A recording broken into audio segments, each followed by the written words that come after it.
Well, Mr Juncker, you're here with your Commission presenting your new work plan, but I can see that you've been busy with the PR consultants. You've been busy spending a pretty penny or two. You've been trying to rebrand the European Commission, and you've come up with a slogan, a new start for Europe. I mean, you couldn't invent it, could you? We do it every 5 years. We should get our money back. I even noticed on the Berlaymont building last week a great big banner with your face on it and the rest of the Commission team, a new start for Europe under Team Juncker. Well, I don't know about new. This Commission has got 5 former Prime Ministers in it. It's got 4 former Prime Ministers in it. It's got 19 former government ministers in it. It's got 7 former commissioners in it. I don't know about some bright new fresh start for Europe. It looks a bit more like the knackers yard for failed domestic politicians.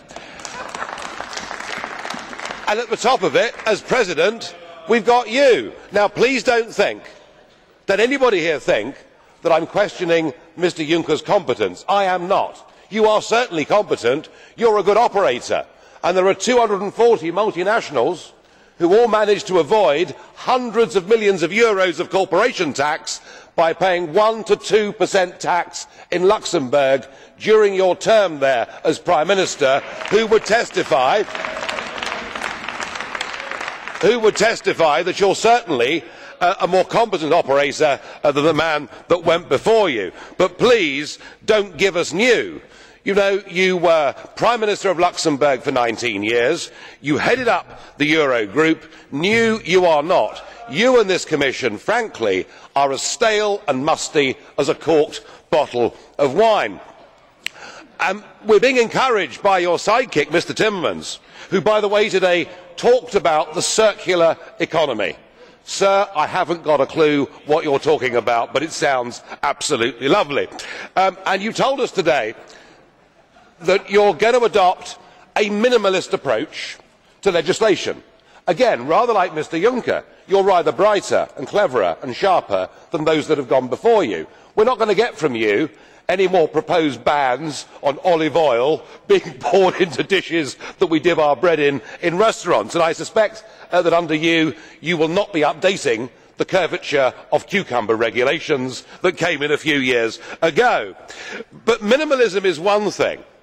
But what it fails to address is the fact that the very last time we attempted to address within the European Union how big the body of law that had already been imposed upon our businesses was, that was in 2005, and it was 170,000 pages of active legislation.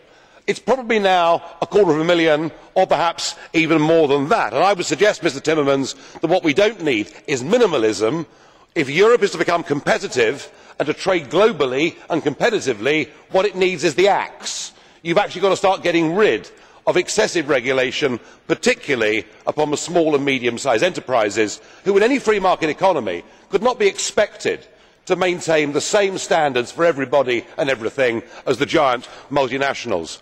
But there are 2 areas where minimalism won't work. One is in negotiating with the United Kingdom about immigration. Mr Juncker, you've made it clear it is non-negotiable. The free movement of peoples is non-negotiable. The British want wholesale change. And secondly, there is Greece's membership of the euro, when it's clear for all to see she and everybody else will be better off without them. And I suggest, whatever your work programme is, actually the next 5 years will be dominated by Greece and the euro and Britain's membership of the European Union, and you will spend most of your time, I suspect, dealing with those issues.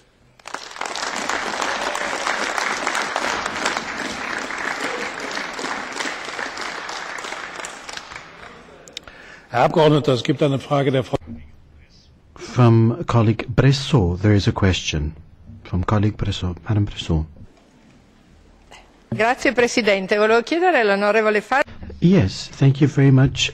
He also, what was forgotten was to mention the various different norms, if you like to call it that, in Luxembourg. And also, I'm very glad that those little English flags are no longer on your desks there, because this is a European Parliament of a united Europe. Well, I'm not really sure what the question was, but it's awfully good of you to give me more speaking time. Thank you.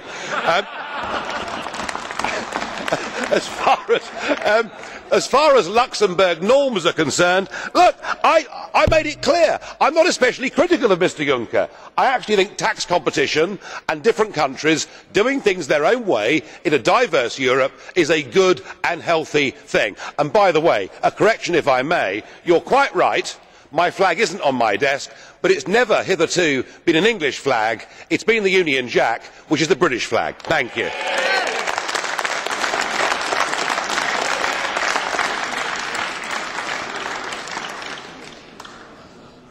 Ich glaube, der Flaggenwacht ist dem belgischen Streik zum Opfer gefallen.